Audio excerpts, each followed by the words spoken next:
How to do Padmasana. So let's understand the meaning of Padmasana. Padma is a lotus, Asana is a pose or posture. What are the benefits of this pose? A very effective pose for your knees, for your hip joints, and for your ankles. Who should avoid doing this pose?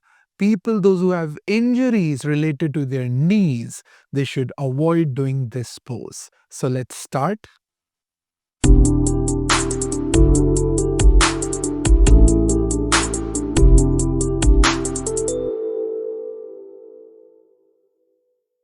So we'll be taking a blanket for a better height. So you will be going into Dandasana. Make sure you are flexing your foot properly.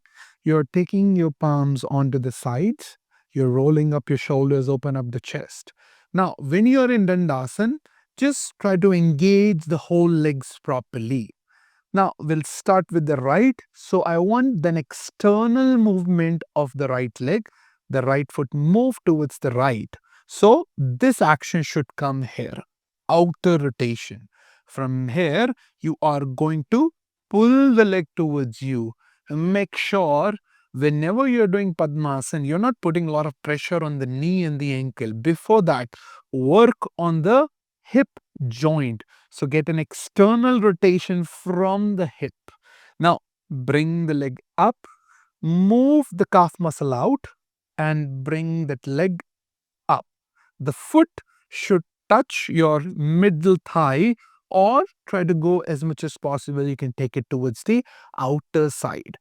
From here, the other foot also get an external rotation. The hip joint gets an external rotation. Bring that leg, bend it towards you. Move the calf towards the outer side and bring that leg up.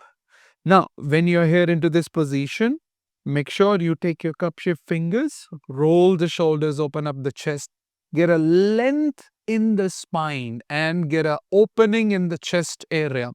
Now, one knee is always up than the other. So you don't have to push it so much down. If you're going to do that, your alignment will get disturbed.